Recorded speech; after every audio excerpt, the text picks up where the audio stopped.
नमस्कार दोस्तों। तो आज हम बात करेंगे SBI लाइफ के स्मार्ट प्लैटिना अश्योर प्लान के बारे में, जो कि एक गारंटीड प्लान है। तो आइए स्टार्ट करते हैं। इसमें जो एज लिमिट है वो 3 साल के एक माइनर बच्चे से लेके 60 साल के ओल्ड पर्सन तक रहेगी। इन केस अगर माइनर है तो उस केस में जो प्रपोज़र होगा जो कि पॉलिसी के लिए अप्लाई करेगा, उस केस में उसके पेरेंट्स जो होंगे वो प्रपोजर रहेंगे या फिर लीगल गार्डियन जैसे दादा दादी नाना नानी भी हो सकते हैं। इन केस अगर माइनर है तो लाइफ अश्योर्ड जो रहेगा वो भी माइनर ही रहेगा। अगर हम इसमें पॉलिसी टर्म की बात करें तो पॉलिसी टर्म इसमें 2 तरीके की रहेगी। एक रहेगी 12 साल के लिए, एक रहेगी 15 साल की पॉलिसी के लिए। और इसमें अगर प्रीमियम पेइंग टर्म की बात करें तो आप इसमें 2 तरीके से इसमें आप प्रीमियम पे कर सकते हो। आप चाहो तो आप 6 साल के लिए प्रीमियम पे करके 12 साल में पॉलिसी अपनी कंप्लीट कर सकते हो। आप चाहो तो 7 साल पैसा दे के 15वें साल इसकी पॉलिसी टर्म करके 15वें साल इसकी मैच्योरिटी ले सकते हो। तो 2 तरीके की इसमें पॉलिसी टर्म है, 2 तरीके के ही इसमें प्रीमियम पेइंग टर्म है। प्रीमियम फ्रीक्वेंसी की अगर हम बात करें तो इसमें आप 2 तरीके से आप अपना प्रीमियम पे कर सकते हो। एक कर सकते हो आप ईयरली बेसिस पे और एक कर सकते हो आप मंथली बेसिस पे। प्रीमियम कम से कम 50,000 रुपये से स्टार्ट होगा। बाकी अपर लिमिट कुछ भी नहीं है, वो एज़ पर ITR आपकी अपर लिमिट आप 2 लाख 3 लाख करते हो तो वो उस केस में अंडर राइटर के पास वो पॉलिसी जाएगी, वो उसे इशू करेगा। इसमें आप जो प्रीमियम पे करते हो पहले साल आपको इसमें GST आपके प्रीमियम पे 4.5% का लगता है। सेकेंड ईयर ऑनवर्ड आपके रेस्ट ऑफ द प्रीमियम के लिए 2.25% का आपका GST लगता है।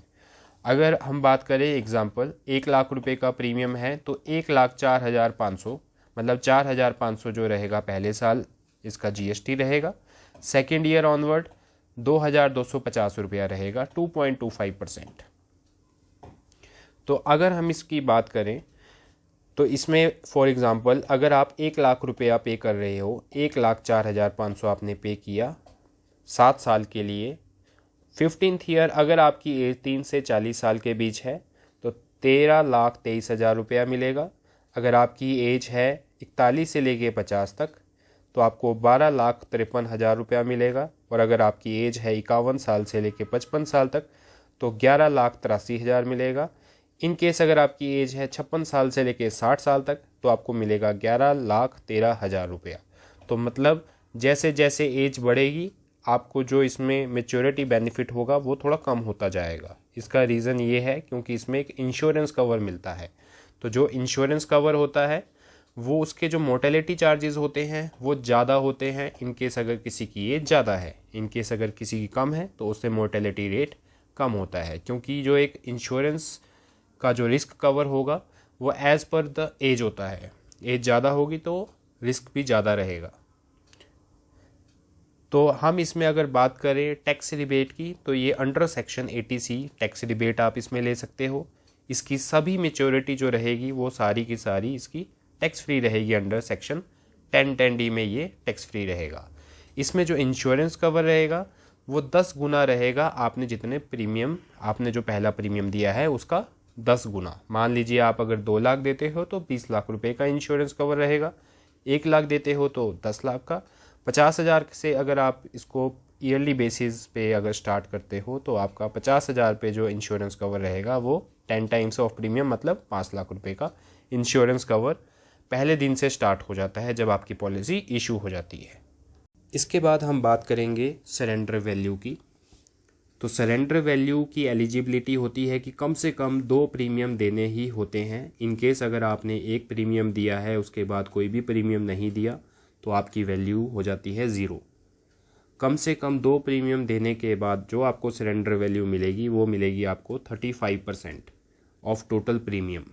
आपने 2 साल में 1-1 लाख रुपया करके 2 लाख रुपया आपने जमा करा दिया है। अब 2 लाख पे आपको 35% मतलब 70,000 रुपये की आपको सरेंडर वैल्यू मिलेगी इन केस अगर आप अपनी पॉलिसी सरेंडर करवाते हो। और हर केस में जब भी आप अपनी कोई पॉलिसी लेते हो और सरेंडर करवाते हो तो उस केस में हमेशा लॉस ही होता है।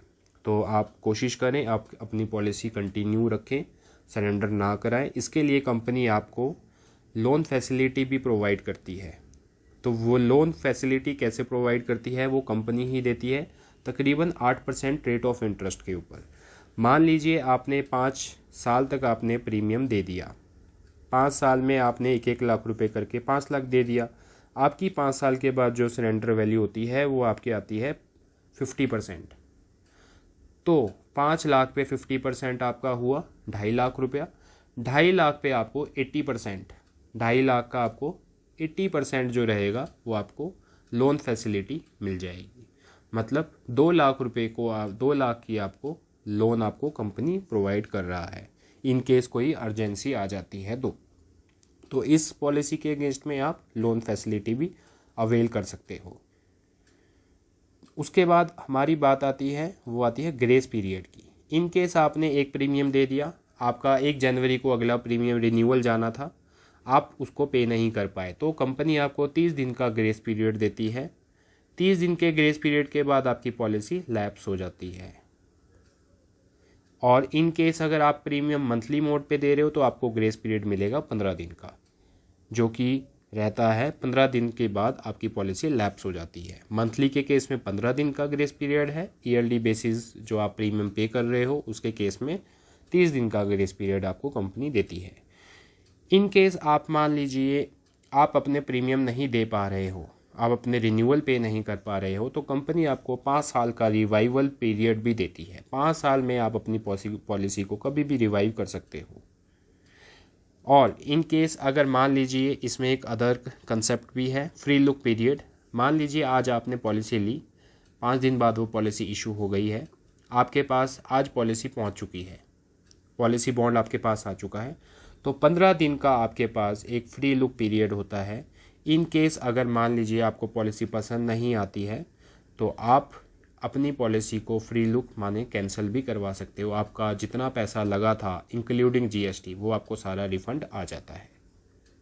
तो I hope it is all clear to you. Kindly like, share and subscribe to this channel.